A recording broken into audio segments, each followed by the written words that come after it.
टोपबहादुर रायमाझीजीलाई जसले भगाउन खोजेका थिए, जब सेटिङ मिलाए, अब भगाएर सम्भव छैन भन्ने तत्त्वज्ञान प्राप्त भयो, त्यसपछि टोपबहादुरलाई टापबहादुर हुन दिनु हुँदैन र ल्याएर अब उनलाई अनुसन्धान गर्नुपर्छ अथवा अदालती प्रक्रिया मार्फत यसलाई सामसुम पार्नुपर्छ भनेर उनीहरूले यो ढङ्गको खेल खेले। र टोपबहादुरजी जुन दिनदेखि टोपबहादुरलाई पक्रिने हल्ला चल्यो त्यही दिनदेखि यो परिघटनामा सत्तापक्ष टोपबहादुरजी लगायतको तत्त्वहरूको यहाँ मिलेबत्तो थियो र म पिटे जस्तो गर्छु त रोए जस्तो गर भन्ने शैलीमा। वास्तवमा नेपाल प्रहरी चाहिँ यसमा अन्जानै हो, प्रहरीले पक्रिन खोजिरहेको हो, तर खुद प्रधानमन्त्री बालुवाटार सत्ताको इर्दगिर्दमा रहेका शक्तिहरूले एक खालको सेटिङ बनाए, एक खालको यो प्रक्रिया मिलाएर त्यो प्रक्रिया अन्तर्गत बुढा नीलकण्ठ वरिपरिको पासीकोट छेउमा, जबकि शेरबहादुरजीको घरबाट अलिकति छेउैमा पर्दो रहेछ त्यो एरियाबाट एक हिसाबले टोपबहादुरजीले स्वैच्छिक गिरफ्तारी दिनुभयो। टोपबहादुरलाई भगाउन खोजेका थिए भनेर भन्नुभयो, कसले भगाउन खोजेका थिए? यसमा स्पष्ट सेटिङ भन्नुभयो, कसको सेटिङ? यो चाहिँ तपाईँलाई एउटा कुरा भन्छु, कहिलेकाहीँ के हुँदो रहेछ भने दुबईमा एकचोटि, हुन त मैले तुलना गरेको होइन, दाउद इब्राहिमलाई कसरी भगाइयो र पाकिस्तानको कराचीबाट कसरी भगाइयो भन्ने कुरो इन्टरपोलले पनि चाल पाएन र पाब्लो इस्कोबारलाई जसरी मेक्सिकोबाट भगाइयो, कोलम्बियाली पाब्लो इस्कोबारलाई, संसारकै सबभन्दा ठुलो ड्रग माफिया हो, त्यही स्टाइलमा सत्ताको सेटिङमा, खुफियाहरूको सेटिङमा यो घटना भयो। जस्तो कि अलिकति मैले यहाँलाई निवेदन गरौँ, टोपबहादुरजीलाई पक्रिन चाहेको हो भने यो सरकारले डे 1मै पक्रिन सक्थ्यो। यति 11 भगाएको चाहिँ कसले थियो मैले सोधेको थियो कि होइन, भगाएको अब मैले तित्राको मुखै बैरी भने जस्तो क्षुद्र कुरा गर्नुपर्ने हुन्छ। सिधा भाषामा भन्नुपर्दा 30औं वर्ष टोपबहादुरजीको माओवादी स्कुलिङमा जीवन बित्यो र उहाँ प्रचण्डज्यूसँग जहिले पनि निरन्तर कन्ट्याक्टमा हुनुहुन्थ्यो र त्यहाँ सरसल्लाहको आधारमै उहाँलाई भगाइएको थियो र उहाँलाई फेरि भारतबाट हठात झिकाएर स्वैच्छिक गिरफ्तारी दिन बालुवाटारले लगायो। अनि माओवादी नेतृत्वको सरकार रहेको यो समयमा, गृहमन्त्री माओवादीकै रहेको यो समयमा अनि टोपबहादुरलाई त्यसरी भगाएर जोगाउने थियो भनेदेखि किन पक्राउ पर्ची जारी गरिन्थ्यो? अब तपाईँ ठिक ठाउँमा आउनुभयो। Point to be noted. Conspiracy theory यसैले भन्छ, यदि माओवादीको सरकार थिएन, इभन प्रधानमन्त्री वा गृहमन्त्री थिएन वा दुवै पद माओवादीको हातमा थिएन भने टोपबहादुरजीलाई भगाउन सकिँदैन थियो, जसरी बालकृष्ण खाँडलाई भगाउन सकिएन। यदि नेपाली काङ्ग्रेसले प्रधानमन्त्रीत्व सम्हालेको हुन्थ्यो, शेरबहादुर प्रधानमन्त्री हुन्थ्यो वा नेपाली काङ्ग्रेसकै कुनै गृहमन्त्री हुन्थ्यो र त्यो बालकृष्ण खाँडजीको फेभरेबल हुन्थ्यो भने बालकृष्ण खाँडजी सजिलै भाग्न सक्नुहुन्थ्यो अथवा भनेको टाइममा फेरि उपस्थित भएर अहिले टोपबहादुरजीले जस्तै स्वैच्छिक गिरफ्तारी दिन सक्नुहुन्थ्यो। जस्तो तपाईँलाई मैले भनिहालौँ, प्रचण्डज्यू र टोपबहादुरज्यूको मनोमालिन्यको कारण टोपबहादुरजी नेकपा एमालेमा जानुभयो। उहाँ नेकपा एमालेमा गएको भने त 1-1.5 वर्षको इतिहास न हो, लामो समयदेखि उहाँले सुरुवात गरेको राजनीतिक जीवन भनेको मोहन विक्रमको स्कुलिङबाट हो। मोहन विक्रमबाट उहाँ पातलो मसालबाट विद्रोह गरेर आउनुभयो। शीतल कुमार भनिने हरिबोल गजरेल, टोपबहादुर रायमाझी, डाक्टर बाबुराम भट्टराई लगायतको शक्ति मिलेर नेकपा एकता केन्द्र बन्यो। उहाँ 48 सालमा पनि चुनाव लडेको, आफ्नो निर्वाचन क्षेत्रमा उहाँ पपुलरै हो। अलिक हाँसिक मजाक गर्ने रसिक मान्छे, पैसाको मामिलामा अलिकति कमजोर पनि हुनुहुँदो रहेछ, तर राष्ट्रियताको मामिलामा कमजोर मान्छे चाहिँ होइन टोपबहादुर रायमाझी। मसँग पनि उहाँले के भन्नुहुन्थ्यो भने भरत दाहालजीले पनि त्यो खुलासा गर्नुभएको छ, क्रिमिनल माइन्डेड मान्छेहरूले हामीलाई मिसयुज गर्न खोज्यो भनेर प्रचण्डको नाम त्यतिखेर लिनुभएको थियो।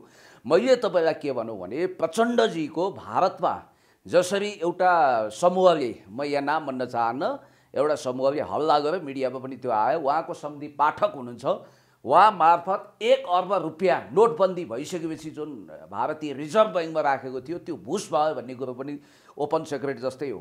र त्यो सबै हिसाब किताब, खास गरी अखिल भारत नेपाली एकता समाजको अध्यक्षको हैसियतले टोपबहादुर रायमाझीजीलाई प्रचण्डको नोएडाको फ्ल्याटको कथा, दिल्लीका अन्तर्कथाहरू, उहाँको खुफिया एजेन्सीसँग जोडिएको तार, उहाँको कारोबार, उहाँको लगानी, अझ खड्गबहादुर विश्वकर्माले त दुबईबाट 41 अर्ब रुपियाँ प्रचण्डजीले ल्याउन खोजिरहनु भएको छ भन्नुभएको छ। पहिला यो अडियो सुनौँ, त्यसपछि धेरै कुराहरू हामी अगाडि बढाउँला, किनभने हाम्रो मूल प्रसङ्ग भनेको म तपाईँलाई सुनाउन चाहन्छु कि टोपबहादुर रायमाझीजी भन्दा अगाडि नै खड्गबहादुर विश्वकर्मा जो अहिले विप्लव समूहको सेकेन्ड इन कमान्ड हुनुहुन्छ, उहाँले बोलेको कुरा सुस्पष्ट म भन्न चाहन्छु। अहिले चाहिँ उहाँले हेरौँ त हेरौँ कसरी छुँदो रहेछ प्रचण्डलाई हेरौँ भनेर भनिरहनु भएको छ।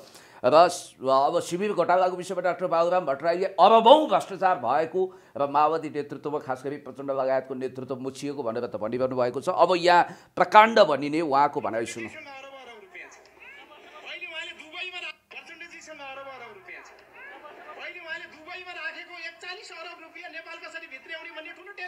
ल सुन्नुहोस्, उहाँकै भनाइ हो। हुन त हेर्नुहोस्, नेपालमा मान वा नमान मै तेरो मेहमान भने जस्तो माननीय भइ खाएका सांसदहरूको वैचारिक दरिद्रता हेर्दा म सन्न हुन्छु, छक्क पर्छु। अस्ति एकजना सांसदले भाषण गर्नुभयो, या उपस्थित हुनुभएका विद्वान विदुषी सांसदहरू भन्नुभएको एकजना राष्ट्रिय स्वतन्त्र पार्टीको पराजुली थरका सांसदले नियमापत्ति गर्नुभयो, गैर संसदीय अमर्यादित भाषा प्रयोग गर्नु भएन, विदेशी भन्नु भएन भन्नुभयो। उहाँले विदुषी भन्नुभएको त्यो पनि बुझ्नु भएन छ।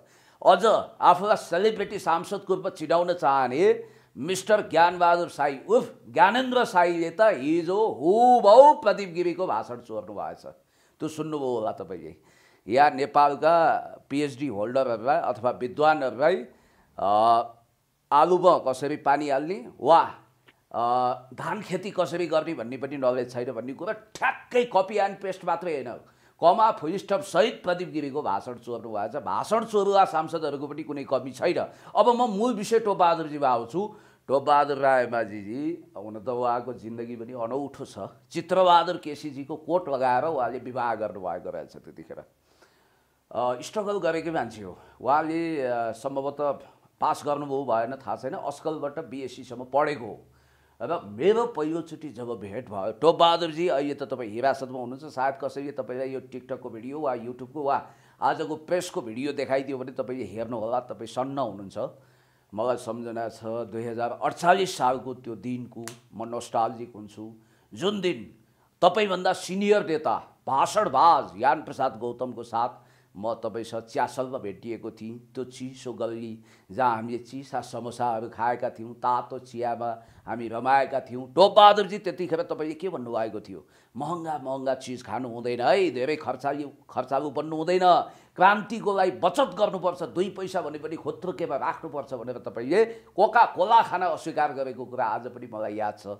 त्यस्तो व्यक्ति पछि हिउँझै पग्लिँदै पग्लिँदै पग्लिँदै तपाईँ कहाँ पुग्नुभयो? र आज पनि म जे भन्छु, फरार हुने कुरामा होस् अथवा झुक्क्याउने कुरामा होस् आदि इत्यादि, उहाँले जे गुणहरू वर्ण गर्नुभएको छ, सिक्नु भएको छ, त्यो प्रचण्ड पथबाट सिक्नुभयो।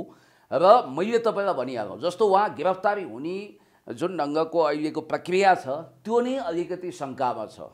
गिरफ्तार हुनुभयो ठिक छ, र उहाँ हराउने कुरा त झन् शङ्कास्पद छ। ल तपाईँले भन्नुभयो नि हराउने र गिरफ्तारी हुने दुईटै कुरा शङ्कामा छ होइन? हराउने कसरी शङ्का, गिरफ्तारी हुने कसरी शङ्का, के कारण? म तपाईँलाई भन्छु, कपनमा एकजना निर्दोष महिलालाई सुनको लोभमा हत्या गर्ने अपरिचित हत्यारालाई सिसिटिभीमा नचिनिने फुटेजको आधारमा पनि झापामा गएर नेपाल प्रहरीका भेटरान अफिसरहरूले, काबिल अफिसरहरूले कठालो समाएर कराप झ्याप बनाएर अनुसन्धानको दायरामा ल्याए, सिबिआईले पत्ता लगायो। टोपबहादुरजी जो 24 घन्टा आफ्नो पिएसओसँग अथवा आफ्नो सेक्युरिटीसँग हिँड्नुहुन्छ, नेपाल प्रहरीले सेक्युरिटी दिएको छ। पूर्व उप प्रधानमन्त्री जो हुनुहुन्छ, उहाँ डेपुटी प्राइम मिनिस्टर भइसकेको, ऊर्जा मन्त्री भइसकेको व्यक्तित्व, हाई प्रोफाइल भिआइपी हुनुहुन्छ। र उहाँलाई जसरी 1 सेकेन्ड पनि छाया जसरी पछ्याइरहेको, हरेक सेकेन्ड पछ्याइरहेको नेपाल प्रहरीले किन समात्न सकेन त? यसको पछाडिको अन्तर्कथा छ। नेपाल प्रहरी भनेको के? सत्य सेवा सुरक्षणमको मन्त्र जप्ने नेपालको देशभक्त बर्दिवाल। नेपाल प्रहरीको अनुसन्धान कहाँनिर सफल भइरहेको छ भने जहाँ राजनीतिक हस्तक्षेप हुँदैन। जब सत्ताको वा राजनीतिक हस्तक्षेप हुन्छ त्यसपछि नेपाल प्रहरीले उचित प्रतिवेदन दिन वा अनुसन्धान टुङ्ग्याउन सक्दैन। जस्तो यसको उदाहरण दिन्छु म तपाईँलाई। टोपबहादुर रायमाझीजी सर्वप्रथम जब उहाँ लुम्बिनी अञ्चलमा हुनुहुन्थ्यो, कमरेड प्रचण्ड भनिने पुष्पकमल दाहाल सम्माननीय प्रधानमन्त्रीज्यूको आइजी साहबलाई फोन जान्छ। यो कुरो त ओपन सेक्रेट जस्तो भइसकेको छ। बसन्त कुँवरज्यूले त्यसपछि प्रधानमन्त्रीज्यूले लगत्तै फोन गरे, लगत्तै सायद प्रचण्डजीले भन्नुभयो टोपबहादुर रायमाझीजी मेरो निरन्तर सम्पर्कमा हुनुहुन्छ, त्यसकारण उहाँलाई अपमानजनक ढङ्गले त्यहाँबाट कराप झ्याप पार्ने गिरफ्तार गर्ने काम नगरौँ। राज्यको उप प्रधानमन्त्री भइसकेका मान्छे, एउटा पार्टीको लिडर पनि हो, मेरो पुरानो परिचित हो, उहाँको स्वभाव मलाई थाहा छ। ल आइजी साहब, तपाईँले त्यहाँ जो उहाँको पछुवा लागेको छ उसलाई ब्याक हुन भन्नु पऱ्यो, उहाँ काठमाडौँ आएर गिरफ्तारी दिनुहुन्छ। र मसँग पनि टेलिफोनमा कुरा भइसकेको छ भनेर प्रचण्डजीले फर्माइसकेपछि अब आदेशको तामेल गर्नु पर्यो। आदेशको बन्दी हो नेपाल प्रहरी। आइजी साहबको नौनारी फत्रकै गयो र उहाँले तुरुन्तै काठमाडौँको एसएसपी दानबहादुर कार्कीलाई फोन गरेर के भन्नुभयो भने मेरो भर्खरै प्रधानमन्त्रीज्यूसँग कुरा भयो, त्यस लगत्तै मैले टोपबहादुर रायमाझीजीलाई भेटेँ, उहाँलाई त्यहाँ एयरपोर्टबाटै समाउनु पर्ने, भैरवबाट समाउनु पर्ने कुनै दरकार छैन, आवश्यक छैन, उहाँलाई पिछा पनि गर्नु पर्दैन, सेक्युरिटी फिर्ता गर्नु, उहाँ अब काठमाडौँमा आधा घन्टाभित्र आउनुहुन्छ, त्यसपछि त्रिभुवन अन्तर्राष्ट्रिय विमानस्थलबाट बिना हतकडी उहाँलाई सिधै टेकु लानु भन्ने उहाँले आदेश दिइसकेपछि त्यो आदेश तामेल गर्न बाध्य हुनुभयो। उहाँलाई पछ्याइरहेको सेक्युरिटी पनि फिर्ता आयो। हो त्यही बिचमा उहाँ सर्रक्क भैरवा नाकाबाट इन्डिया पुग्नुभयो। गोरखपुर उहाँहरूको सेन्टर हो र यहाँ बालुवाटारबाट केही प्रतिनिधिहरू, हिजै मैले पत्ता लगाएको, प्रचण्डजीको केही प्रतिनिधिहरू गए। 2 दिन 3 दिन उहाँहरूको सघन वार्ता हो, कुरो मिल्यो।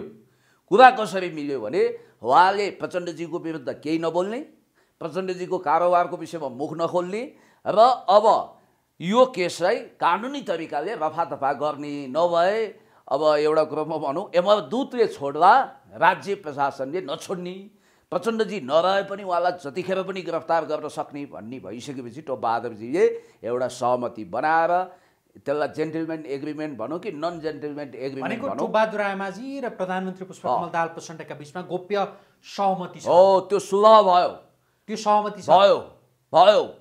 प्रचण्डजी के आधारमा तपाईँ भन्दै हुनुहुन्छ कि देशका प्रधानमन्त्री पुष्पकमल दाहाल प्रचण्ड र यति बेला हिरासतमा रहेका योभन्दा अगाडि प्रहरीले व्यापक खोजी गरेर आइतबार साँझ मात्रै बुढा नीलकण्ठबाट पक्राउ गरेका तपाईँको पार्टी नेकपा एमालेका निलम्बित सचिव टोपबहादुर रायमाझीका बिचमा गोप्य सहमति छ भनेर के आधारमा भन्नुहुन्छ? जोइनो चुडिसक्यो, नेकपा एमालेसँग उहाँको नराम्रोसँग जोइनो चुडिसक्यो र उहाँ अहिले एमाले हुनुहुन्न, सस्पेन्डमा हुनुहुन्छ। तपाईँलाई एउटा कुरो भनिदिइहाल्नु, उहाँले गिरफ्तारी दिनुभन्दा केही समय अगाडि हाम्रो सम्माननीय पूर्व प्रधानमन्त्री सदस्य अध्यक्ष कमरेड केपी शर्मा ओलीज्यूसँग उहाँको झन्डै भनाभन भयो। उहाँलाई के सुझाव दिनुभयो भने तपाईँले यसरी लुकी छिपी किन हिँड्नुभयो, किन गिरफ्तारी दिनु भएन, तपाईँले किन छलेर हिँडिरहनु भएको छ, तपाईँले पोलिटिकल व्यवहार गर्नु पर्दैन, मलाई नि हाम्रो पार्टीलाई नि तपाईँले बदनाम गरिरहनु भएको छ भनेर केपी शर्मा ओलीज्यूले भनिसकेपछि उहाँ आवेशमा आउनुभयो। यसबाट के बुझिन्छ भने तपाईँलाई मैले प्रष्टै भनौँ, पुण्य गौतम तथ्य नभइकन सत्यको अन्वेषण गर्दैन, फ्याक्ट फाइन्डिङ गर्ने कुरोमा मैले धेरै सूचनाहरू केलाउँछु, पर्गेल्छु। जुन ढङ्गको सहमति सुलह भएको छ सत्ता पक्षसँग, अब यहाँनिर के हुन्छ भने होला अब टोपबहादुरजीको अलिकति स्वभाव सन्की र अनएक्सपेक्टेड पनि छ। उहाँलाई फेरि अलिकति सत्ता पक्षबाट पेलेको अनुभूति भयो भने अदालत वा भोलि आएर मिडियामा उहाँले फेरि सबै भडास उतारिदिन सक्नुहुन्छ। उहाँ त्यति विश्वासशील मान्छे चाहिँ होइन, उहाँले जुनसुकै समय यो भडास उतारिदिन सक्नुहुन्छ। प्रचण्डज्यूको बारेमा अथवा यो सत्तारूढ घटकको बारेमा उहाँले धेरै कुरा भन्न सक्नुहुन्छ। जस्तो उहाँलाई शिविर घोटालाको विषयमा पनि थाहा छ, कसरी अरबौँ रकमको चलखेल भयो, दुबईमा कति छ, अथवा भर्जिन आइल्यान्ड भन्ने देशमा यिनीहरूले जुन ढङ्गले कालो पैसा व्यवस्थापन गरेको भनिएको छ, त्यो पैसाको स्रोत के हो, कसरी पुग्यो, हुन्डीबाट कति पैसा बाहिर पठाइएको छ आदि इत्यादि भन्ने कुरोको पुरा हिसाब किताब टोपबहादुर रायमाझीजीसँग छ। र पार्टी फुट्दा पनि टोपबहादुर रायमाझीको एउटा चाहिँ राम्रो विशेषता के भने राष्ट्रियताको कुरोमा उहाँले सम्झौता गर्नुहुन्न। त्यही कारण उहाँ नेकपा एमालेमा आउनुभयो, नत्र उहाँको शरीर एमालेमा मन जम्मै माओवादीतिर रहेछ। र अहिले मैले के बुझिरहेको छु भने उहाँले यो सबै कुरामा मुख नखोल्ने, मौनता सान्ने र यसपछि फेरि त्यो बापत यो सत्ता पक्षले बालुवाटारवालाहरूले उहाँको हिसाब किताब सेटल गर्ने भन्ने कुरा भएको छ। र प्रतिवेदन लेख्दा पनि तदनुरूप अलिकति त्यति कारवाही नहुने गरी गर्ने हो कि भन्ने कुरा छ। अब यहाँ दोहोरो कुरा छ, एउटा म्याडम आरजु, रानी साहिबा म्याडम आरजु शेरबहादुर देउवाज्यूलाई बचाउने गरी यिनीहरूलाई बलिदान गर्ने टोपबहादुर रायमाझी वा बालकृष्ण खाँडलाई रोकेँ मैले। जस्तो तपाईँले प्रचण्ड र टोपबहादुर रायमाझीका बिचमा एक खालको सहमति छ भनेर भन्नुभयो होइन, यो बिचमा नि तपाईँको पार्टीका अध्यक्ष तपाईँ नेकपा एमालेमा हुनुहुन्छ, केपी शर्मा ओली र प्रचण्ड शेरबहादुर देउवाका बिचमा चाहिँ यो प्रकरणका विषयमा सहमति भएको छ भनेर भनिन्छ। नत्र तपाईँको पार्टी नेकपा एमाले माओवादी केन्द्रसँग पछिल्लो समयमा लगभग पानी बाराबारको अवस्थामा थियो। दिनदिनै जसो हजुर प्रधानमन्त्री निवास, प्रधानमन्त्रीको सरकारी कार्यालय सिंहदरबारमा के को बैठकका लागि पुग्नु पर्थ्यो तपाईँको पार्टीका अध्यक्ष भनेको के भनिँदैछ भने तपाईँको पार्टीका अध्यक्ष केपी शर्मा ओली लगायतका व्यक्तिहरू पनि तानिन सक्ने त्यो आधार चाहिँ देखिसकेपछि र सँगसँगै शेरबहादुर देउवा, यता पुष्पकमल दाहाल प्रचण्ड र उहाँहरू निकटका मान्छेहरू पनि तानिन सक्ने भइसकेपछि चाहिँ यो गोप्य सहमति चाहिँ त्यो प्रधानमन्त्री निवासको गोप्य कोठामा गरिएको हो भनेर भनिन्छ। गलत कुरा हो। केपी शर्मा ओलीका विषयमा चाहिँ एकदम केही छैन भन्नु। म भनिदिन्छु तपाईँलाई। केपी शर्मा ओलीज्यूले अहिले तारन्तार भेट गर्नुको कारण उहाँहरूले भेट्न बोलाएर पनि हो। तपाईँलाई यो कुरा स्पष्ट गरिदियो, उहाँहरू दोहोरो मापदण्डमा डबल स्ट्यान्डर्डमा हुनुहुन्छ। केपी शर्मा ओलीज्यूले निरन्तर भेट्नु पर्ने कारण एउटा उहाँहरूले बोलाउनु भयो। दोस्रो, केपी शर्मा ओलीज्यूले यो नक्कली भुटानी शरणार्थी प्रकरणमा तथ्य र सत्य सूचना र प्रमाणहरू दिँदा पनि उहाँले सम्बन्धित सरकारवाला निकायलाई कारवाही गर्न सक्नु भएको छैन। जस्तो मैले तपाईँलाई भनिहालौँ, कारवाही गर्न सक्नु भएको छैन भनेर भन्नुभयो। जति बेला टोपबहादुर आमाजी फरार हुनुहुन्थ्यो नि, प्रहरीले पक्राउ पुर्जी जारी गरिसकेपछि उहाँलाई पक्राउ पुर्जी जारी गरेकोमा सबैभन्दा धेरै टाउको चाहिँ तपाईँको पार्टीका अध्यक्ष केपी शर्मा ओलीको दुखिएको थियो। दुखेरै होला। उहाँले के भन्नुभयो याद छ तपाईँलाई? उहाँले के भन्नुभयो भने उप प्रधानमन्त्री भइसकेको मान्छे कहीँ भाग्छ र यो पक्राउ पुर्जी के गरेको हो भनेर भन्नुहुन्थ्यो। यस्तो होला नि, टाउको दुखेको भन्दा पनि सत्तारूढ घटकले जसरी एउटा राष्ट्रवादी शक्तिलाई छेदविच्छेद गर्ने गरी विदेशी इसारामा यो कामहरू गरिरहेको छ र टोपबहादुर आमाजीका विरुद्ध पक्राउ पुर्जी जारी हुँदा नेकपा एमाले छेदविच्छेद हुन्थ्यो। अनि नैतिक रूपमा अलिकति बदनाम गर्ने गरी, हिलो छ्याप्ने गरी जसरी यो प्रयत्न पहल गर्यो। मलाई 1 मिनट भन्न दिनुहोस्। Let me tell. सबभन्दा गाँठी कुरा के हो भने हामीले एउटा पक्षलाई चोख्याउने, पूर्ण रूपमा चोख्याउने, सुनपानी छर्किने, जस्तो पूर्व उपराष्ट्रपतिको छोरा माओवादी सम्बद्ध एकजना केटालाई जो यो केसको सबभन्दा ठुलो मतियार मानिन्छ र करोडौँको चलखेल गर्ने एक सूत्रधार मानिन्छ, उनलाई कुनै किसिमको इन्भेस्टिगेसन भएको छैन। इन्भेस्टिगेसन पुलिसले गर्न खोज्दा पनि त्यसमा त नि केपी शर्मा ओलीले या नेकपा एमालेका नेताहरूले सुरुवातमै जति बेला पक्राउ पुर्जी टोपबहादुर आमाजीका विरुद्ध जारी भयो नि, त्यति बेला यो चाहिँ भन्नु पर्थ्यो होला नि त। भनेको हो नि। सुन्नुहोस्, त्यति बेला के भन्नु पर्थ्यो होला भनेदेखि हो टोपबहादुर आमाजीलाई पक्राउ गर्नुपर्छ र सँगसँगै अन्यमाथि पनि छानबिन गर्नुपर्छ भनेर भन्नु पर्थ्यो होला। तर नेकपा एमालेका अध्यक्ष केपी शर्मा ओलीले त्यो पक्राउ पुर्जी जारी भइसकेपछि कति गुनासो होइन, आक्रोश के व्यक्त गर्नुभयो? होइन, त्यो चाहिँ यस्तो हो, टोपबहादुर रायमाझीजीले यसरी सत्तारूढ घटकसँग सुलह गर्नु होला, प्रचण्डपथीय तरिका अप्नाउनु होला भनेर होइन कि नेकपा एमालेको राजनीति अनुसार पोलिटिकली उहाँ अगाडि बढ्नुहुन्छ भन्ने विश्वासका साथ भनेको। तर वास्तवमा त्यस्तो विश्वास तुषारापात भयो। अब गर्ने के? केपी शर्मा ओलीज्यूले आफू जस्तै पोलिटिकल व्यक्ति होला, टोपबहादुर रायमाझीजी भाग्दै लुक्ने गर्नुहुन्न भन्ने आत्मविश्वासका साथ त्यो कुरा फ्याट्ट भनिदिनु भयो। लुकेर हिँड्छ र पोलिटिकल मान्छे त आउँछ त राज्यको नियन्त्रणमा आउँछ, बयान दिन्छ भनेर भन्नुभयो। त्यो अनुमान फेल खाएको एउटा कुरो मैले यहाँलाई भनिहाल्नु। दोस्रो कुरो चाहिँ तपाईँले भनिहाल्नुभयो हामीले निर्दोष काहीँ पनि नफसोस्, दोषी नछुटोस् भनेर from the very beginning day 1 देखि किन भनिरहेका छौँ भने यहाँनिर वास्तविक दोषीसम्म अनुसन्धान पुग्न सकेका छैन। जस्तो होइन, अहिले सकेका छैन त्यो एउटा पाटो रहला होइन। तर जति बेला पक्राउ पुर्जी जारी भयो नि, पक्राउ पुर्जी जारी हुँदाकै दिन, हुँदाकै बखतमा त्यसको भोलिपल्ट उप प्रधानमन्त्री भइसकेको मान्छे के भाग छ कहीँ? यसको जवाफ मैले दिइसकेको छु। होइन, सुन्नु न, त्यो त आत्मविश्वास हो।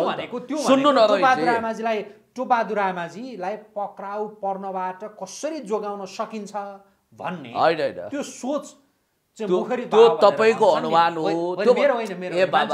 होइन, मान्छेहरूले जे भनुन् त्यो भन्न खोजेका के हो भने उहाँ फरार भएर कहीँ जानुहुन्न, उहाँ आउनुहुन्छ। पोलिटिकल मान्छे त फरार भएर हिँड्दैन नि त, पक्राउ पुर्जी जारी हुने बित्तिकै ऊ फरार हुँदैन भन्ने एउटा अनुमान हो।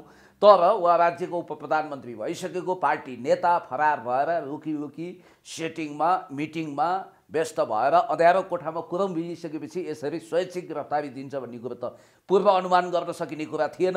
हो, यहीँनिर हामी फेल खायौँ, यो कुरा स्वीकार्नुपर्छ। जहाँसम्म अर्को कुरा हो, अब अहिले हेर्नुहोस्, मैले रानी साहिबा म्याडम आरजु भन्छु उहाँलाई। आरजु देउवाको संसदमा भाषण पनि सुने, इन्टरभ्यूहरू पनि हेरेँ। उहाँ त बन्दुकिनी कजिनी हुनुहुँदो रहेछ। अब रानी हुनुहुन्छ, कजिनी पनि के भन्नु, घरमा बन्दुक राखेको छु, राणाको नातिनी हो भनेर उहाँले ऐलान गरिरहनु भएको छ र त्यो राणा साईको दम्म पनि उहाँले देखाइरहनु भएको छ। एउटा कुरो मैले तपाईँलाई के भनौँ भने, अहिलेको परिस्थितिमा मन्जु खाँड मोबाइल सोबाइल अफ गरेर फेसबुक डिएक्टिभ गरेर सारा सामाजिक सञ्जालबाट लुकेर उहाँ कुनै थर्ड कन्ट्री गएको अनुमान गरिन्छ। र शेरबहादुर देउवाको सबभन्दा ठुलो चासो भनेको चाहिँ म्याडम आरजुको नाम कतै मेन्सन नहोस् भन्ने छ। अब उहाँले बालकृष्ण खाँडलाई पनि कारबाही गर्न अन्कनाइरहनु भएको छ, किनभने बालकृष्ण खाँडले भोलि सबै भडास अदालतमा उतार्दैनन् भन्ने उनलाई डर छ। र बिचौलियाहरूले पटक पटक दिएको बयान अन्तर्गत म्याडम आरजुको नाम कतै लेखिएको छैन र दिपेश पुन भन्ने मान्छेको नाम लेख्न राज्य हिचकिचाइरहेको छ, किनभने हरेक बिचौलियाहरूले पैसा दिपेश पुन मार्फत गएको छ भनेर भनेको कुरा त गोपाल किराती पूर्व मन्त्री माओवादीको उहाँले स्पष्ट रूपमा भन्नुभएको छ। यतिसम्म उहाँले भन्नुभएको छ कि तपाईँ इतिहास गवाह छ, साक्षी छ कि हिजो माओवादी द्वन्द्वकालमा एकजना पूर्व मन्त्री भइखाएका र अर्का पूर्व मन्त्री भइखाएकाले क्रमशः 17 किलो र 7 किलो सुन गायब गरे भन्ने कुरोको पनि यहाँ अनुसन्धान भएको छैन। र याद गर्नुहोला, यो इतिहासकै सबभन्दा ठुलो घपलाबाजी शिविरको फाइल खोल्ने गरी यहाँ तारतम्य मिलेको भन्ने कुरा पनि आएको छ। मैले तपाईँलाई के भनौँ भने, याद गर्नुहोला, नारायण काजीजी यहाँ विभिन्न मान्छेको विभिन्न मिसन छ। जस्तो टोपबहादुर रायमाझी गिरफ्तार हुनुभयो। अब बालकृष्ण खाँडले जब बयान लेख्ने क्रममा पोइन्ट टु बी नोटेड बुझ्नुभयो, प्रधानमन्त्रीको पनि नाम आयो भनेर शेरबहादुरजीलाई सङ्केत गरिरहनु भएको छ। बयानको क्रममा बिचौलियाहरूले दिएको बयानमा उहाँको पनि नाम उल्लेख गर्नुहोस् भनेर भनिरहनु भएको छ। यतातिर के देखिन्छ भने, यदि साँच्चै नै यो अनुसन्धान परिपक्व गर्ने हो, साँच्चै नै भुटानी प्रकरणको लहरो तान्दा पहरो थर्काउने हो, कसैलाई नछोड्ने हो भने म्याडम आरजुको नाम मुछिएको छ अडियोमा, त्यसलाई फेक भनेर सुख पाइँदैन। फरेन्सिक ल्याब टेस्ट गरेर त्यही केसमा बालकृष्ण खाँड उहाँले त पटक पटक चुनौती दिइरहनु भएको छ। आरजु राणाले जस्तो संसदको आजको बैठकमा पनि भनिदिनु भयो, मैले साइबर ब्युरोमा उजुरी पनि दिएँ, चेक जाँच हुनु पर्यो होइन, यो के हो सत्य तथ्य पत्ता लगाउनु पर्यो भनेर। त्यो आत्मविश्वासको स्रोत के हो भने शेरबहादुरजीले सेटिङमा कुरा मिलाउनु भयो, त्यसकारण उहाँ बम्किरहनु भएको छ। कुरो बुझ्नुहोस् न तपाईँ, एउटा कुरो। दोस्रो, जहाँसम्म पूर्व उपराष्ट्रपतिको छोरोको नाम मुछिँदा पनि यसमा अनुसन्धान प्रभावित हुँदैन भन्ने बित्तिकै पूर्व उपराष्ट्रपतिको छोरो र बादलजीको छोरो त बिजनेस पार्टनर पनि हुन्, याद गर्नुहोला। मैले तपाईँलाई भन्न खोजेको कुरा के भने, यो प्रकरणमा कुनै न कुनै हिसाबले अब रफादफा गर्ने गरी प्रचण्डजी अगाडि बढ्नु भएको छ। किनभने शेरबहादुर देउवाले अस्ति मारी हप्काउनु हो। उहाँले के भन्नुभएको छ भने, स्टप, नारायण काजीलाई स्टप नगर्ने हो भने र स्टन्ट गर्दै अथवा सस्तो लोकप्रियताको आडमा मेरो दैलोसम्म प्रहरी आइपुग्ने हो भने तपाईँको सरकार विदिन 3 डेजमा ढल्छ। उहाँले भनिदिनु भएको छ, हामी संसदको विशेष बैठक बोलाउँछौँ, हामी तपाईँलाई अविश्वासको प्रस्ताव राखिदिन्छौँ, विश्वास फिर्ता लिने बित्तिकै तपाईँको सरकार अपाङ्ग हुन्छ अनि त्यो ढलिहाल्छ भन्नासाथ उहाँले अब नारायण काजीको खेल भनेको चाहिँ मिसन चेयरम्यान हो के, जसरी पनि at any cost at any rate उहाँ प्रचण्डको कुर्सीमा पुग्ने उग्र महत्त्वकाङ्क्षाका साथ म्याराथन धावन लगाइरहनु। तपाईँले कसको जो नाम आयो भनेर भन्नुभयो नि, नाम आएको कुरा गर्दा नेकपा एमालेका अध्यक्ष केपी शर्मा ओलीका स्वकीय सचिवको पनि नाम आइरहेको छ होइन। अब यता आरजु राणा अनि अरूका विषयमा चाहिँ अब यो छानबिन यो के कसो नहुने भयो भनेर यो जङ्गिरहँदा नि तपाईँ ओलीका स्वकीय सचिवको पनि छानबिन हुनुपर्छ भनेर चाहिँ जङ्गिन मन लाग्दैन? होइन, तथ्य सुन्नु न, तथ्यहीन ढङ्गले भोलि यिनीहरूले नरेन्द्र मोदीको नाम लिएलान् होइन। त्यसै गरी अब आरजु या अरू कसैकोमा चाहिँ त्यो छानबिन हुनैपर्छ भनेर यसरी सुन्नु जङ्गिने। अनि केपी शर्मा ओलीका स्वकीय सचिवको विषय त्यो उहाँको नाम आउँदाखेरि चाहिँ तथ्य र प्रमाण त्यो त मिडियाले गलत हवाला दिएर मिडियाको गलत कृपा परेको छ, त्यहाँ कृपा दृष्टि गलत पर्यो। मिडियाको गलत दृष्टि भनेर त आरजु राणाले नै भनिरहनु भएको छ। ठिक छ, एउटा कुरो उहाँका हकमा चाहिँ होइन, जस्तो एकैछिन है, जस्तो केपी शर्मा ओलीका स्वकीय सचिवको हकमा चाहिँ मिडियाको वक्र दृष्टि या केही दृष्टि, अनि यता आरजुकोमा चाहिँ सही दृष्टि भन्ने हुन्छ। त्यो त हो, यो चाहिँ तपाईको दृष्टि नै, यो तपाईको दृष्टि नै गलत हो कि? यो जो म्याडम आरजुको नाम छ त्यो अडियोमै स्पष्ट छ, त्यहाँ राजेशजीको त नाम छैन। राजेशजीको नाम कसले लियो भने लियो रे भन्ने कुरा मात्रै, बयान दिएको के त्यो मिडियाकर्मीले देख्यो त्यसको कुनै ठोस प्रमाण छ, लिखित बयान पनि आएको छैन भन्नासाथ केपी शर्मा ओली जसले चुच्चे नक्सा जारी गरिसकेपछि, जसले चीनसँग पारमाणु सन्धि गरिसकेपछि, जसले नेपालको जियो पोलिटिकल स्ट्याटसलाई ल्यान्ड लक कन्ट्रीबाट ल्यान्ड लिङ्क कन्ट्रीमा लगेर कहिल्यै नाकाबन्दी नहुने गरी नेपाललाई असंलग्न परराष्ट्र नीतिको एउटा महत्त्वपूर्ण हिस्सा बनाइसकेपछि र नेपाललाई शान्ति समृद्धितर्फ अगाडि बढिसकेपछि, बिआरआई कार्यान्वयन गर्ने चरणमा गइसकेपछि एउटा त परवादेशबाट त्यो सरकार डङरङ्गै ढालियो। दोस्रो कुरो भनेको अहिले मुस्ताङमा कलेज खोलेर मित्र राष्ट्र विरुद्ध जासुसीको जालो बिछ्याउने प्रपञ्चको उहाँले विरोध गरिसकेपछि युरो अमेरिकन इन्डियन सेन्टर आगो भएर जसरी हुन्छ केपी शर्मा ओलीज्यूलाई बदनाम गर्ने र नेकपा एमालेलाई तास्ने, भुइँ तुलाउने, खुइलाउने प्रपञ्च र यो एसपिपीका दलालहरूलाई स्थापित गर्न पनि नयाँ खालको राजनीतिक परिस्थिति सृजना गर्नु परेको हो। यसको म 1 मिनट समय लिएर तपाईँलाई व्याख्या गर्न चाहन्छु। अब शेरबहादुर देउवा त्यति मात्रै प्रायोजन उहाँको छ कि जति कि तपाईँलाई म भन्छु यो जान थोको अवस्थामा उहाँ पुग्नुभयो।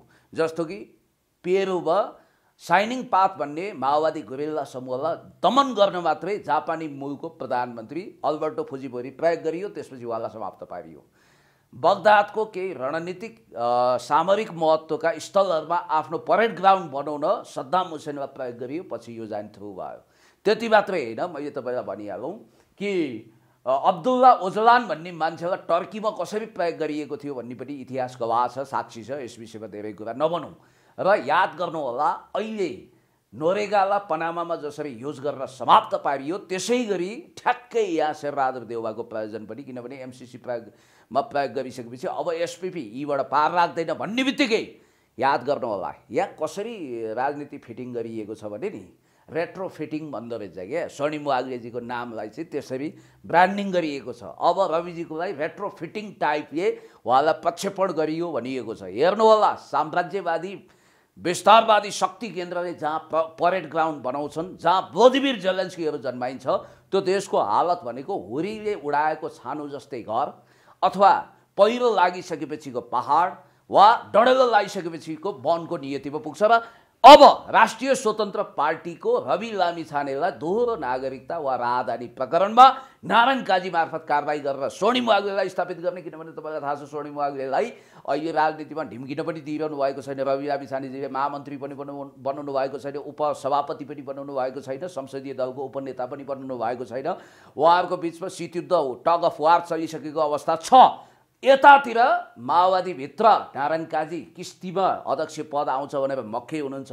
उहाँको अनुमान के भने शिविर घोटालाको फाइल भोलि शेरबहादुरले यो सरकार ढालेपछि फाइल खोल्नेछन्, प्रचण्ड अनि जनार्दन वर्षामानहरूको राजनीतिक जीवन समाप्त हुनेछ, त्यसपछि स्वतः म नेतृत्वमा आउँछु भन्ने उहाँको पूर्व अनुमानले पनि अब हावा खानेवाला छ। किनभने तपाईँलाई मैले भनिदिइहालौँ नारायण काजी श्रेष्ठजीको पिए बनेको सुसन कर्मचारीको सम्पत्ति शुद्धिकरण भयो भने विश्वनाथ साहरको जुन एउटा मिटर ब्याजको जन्जाल छ त्यो नारायण काजीजीसम्म ठोकिन्छ भन्ने कुरो सबैलाई ओपन सेक्रेट जस्तो यो थाहा छ। अनि अर्को कुरो पनि मैले तपाईँलाई भनिहालौँ कि कमान सिंह लामा जुन ढङ्गले अभिशप्त मृत्युवरण गर्नुभयो, उहाँको पत्नीसँग जोडिएको करोडौँको मामिला नारायण काजीजीसँग जोडिएको कुरा पनि आएको छ। त्यसकारण उहाँ पनि दुधित भएको होइन। यद्यपि उहाँले जुन साहस र हिम्मत देखाउनु भएको छ त्यसलाई चाहिँ म दाद दिन्छु, धन्यवाद दिन्छु, साधुवाद भन्छु। नारायण काजीजी अगाडि बढ्नुहोस्। अब नारायण काजीजीको पनि हिरोइजम कतिसम्म अगाडि बढ्ने हो। नारायण काजीलाई प्रचण्डले भनिसक्नु भएको छ आरजु देउवाको नाम नलिनु, आरजु देउवाको विषयमा कुनै अनुसन्धान हुन सक्दैन भनेर भनिसक्नु भएको छ। त्यसबाट शेरबहादुरलाई प्रत्यक्ष असर पर्छ भन्ने कुरो पूर्वानुमान गर्न सकिन्छ। त्यसै गरी कुनै पनि हालतमा पूर्व उपराष्ट्रपतिको छोरालाई अनुसन्धानको दायराभित्र तान्नु हुँदैन भन्ने कुरो पनि उहाँहरूले सेटिङमा लानु भएको छ। अब यहाँ मैले देखेको कुरा के हो भने नि केही मान्छे बलि चढाइन्छन्, केही मान्छेको पोलिटिकल करियर ध्वस्त पारिन्छ र यही हो अनुसन्धान भनिन्छ। म्याडम आरजुलाई चोख्याइन्छ, शेरबहादुरजीलाई खासै केही हुँदैन। टोपबहादुर रायमाझीहरूलाई के गरिन्छ त? रायमाझी र सम्भवतः अब गगन थापालाई यतातिर स्थापित गर्नुपर्ने मिसन हुनाले तपाईँलाई थाहा छ महामन्त्री उठ्न पनि दिएन।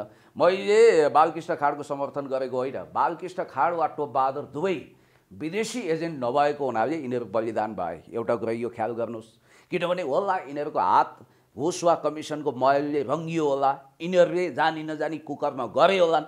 तर जसरी खुम्बहादुर खड्काले विदेशी दलाली नगर्नाले उनको राजनीतिक जीवन समाप्त भएर गयो। मैले उनको समर्थन गरेको होइन, उनको करप्सनको पाटोलाई म घोर भर्सना गर्छु। बालकृष्ण खाँडको पनि श्रीमती मन्जु खाँडका अराजक गतिविधिहरूलाई म कठोर शब्दमा निन्दा गर्न चाहन्छु। तर याद गर्नु होला, राष्ट्रिय भाउजूको अगाडि कसैको केही सिप नलाग्ने रहेछ। म 1 मिनट लिएर सानो उदाहरण दिन्छु। एकजना आइजीले मलाई भन्नुहुन्थ्यो, आइजी साहबले, यो महिला प्रहरी सङ्गठन खारेज गरिदिउँ, के अरे नेपाल प्रहरीभित्र श्रीमती महिला सङ्घ भन्ने हुन्छ नि, त्यसलाई खारेज गर्न खोजेको रे। डिआइजी एआइजीहरू सब डराएर के हत्तेरिका हामी यहाँ पो एकदम भाले भए छौँ, ठुलो मान्छे छौँ, घर गइसकेपछि त उनीहरूकै आदेश तामेल गर्नुपर्छ। ल आइजी साहब यो सकिँदैन होला भनेर भन्नुभएछ सबैले। उहाँ जब घर जानुभयो, घर गइसकेपछि त आइजी साहबको म्याडमले त उहाँलाई यसरी खप्की खुवाउनु भयो कि उहाँ आफै लत्रिनु भएछ र त्यो निर्णय कार्यान्वयन भएन। किनभने महिलाहरू कति शक्तिशाली छन् भन्ने उदाहरण। त्यस्तै उदाहरण चाहिँ एक दिन उहाँले पूर्व सेनापति भेट्दा सैनिकभित्र पनि महिला सङ्घ रहेछ क्या, त्यसलाई खारेज गर्न खोजेको पूर्व प्रधान सेनापतिले पनि घरमा खप्की खानु पर्यो अरे। भन्ने बित्तिकै यो देशमा सच्चा पावरफुल मान्छे को रहेछन् भने शेरबहादुरजी होइन, म्याडम आराजु, बालकृष्ण खाँड होइन, मन्जु खाँड हुनुहुँदो रहेछ। त्यस कारणले गर्दाखेरि यहाँनिर गगन थापा र विश्वप्रकाश शर्मालाई जसरी पनि राजनीतिमा स्थापित गर्ने मिसन अन्तर्गत भोलि एसपिपी पास गर्ने गरी राष्ट्रिय स्वतन्त्र पार्टीमा स्वर्णिम वाग्ले, यता गगन विश्वप्रकाश ल्याउने, हलचल मचाउने, यो ढङ्गको खेलो फड्कोको शिकार को हुन्छन् थाहा छैन। र यो नक्कली भुटानी प्रकरणमा एउटा कुरोको चाहिँ रहस्य उद्घाटन गर्नैपर्छ। सुरुमा अमेरिकन एजेन्सियाहरूले यिनीहरूलाई उक्साएकै हो, ल खानी भए खाओ, ल्याउने भए ल्याओ, हामी सेटल गरिदिन्छौँ भने अहिले युएनएचसिआर र अमेरिकन एम्बेसी, अमेरिकन परराष्ट्र फरेन मिनिस्ट्रीले दबाब दिएको हुनाले यो फाइल खोले। भोलि हेर्दै जानु होला, ककल्ला समाप्त गरेर ककल्ला स्थापित गर्नु छ, त्यो कन्स्पिरेसी थ्योरी लागु हुन्छ। यद्यपि जो यो कुकर्ममा, यो राष्ट्रघात पनि हो, एउटा नागरिकलाई अनागरिक बनाएर थर्ड कन्ट्रीमा सप्लाई गर्ने यो चुत्थो काम र राष्ट्रघाती कुकर्म, मानवता विरोधी अपराधमा संलग्न भएका हर कसैलाई कारबाही गर्नुपर्छ। कसैलाई चोक्याउने वा कसैलाई अपराधमा संलग्न भनेर सुलीमा चढाउने काम नगरियोस्। हुन्छ, आजको लागि कुराकानी यति गरौँ। समय दिनुभयो, धेरै धन्यवाद। Thank you so much.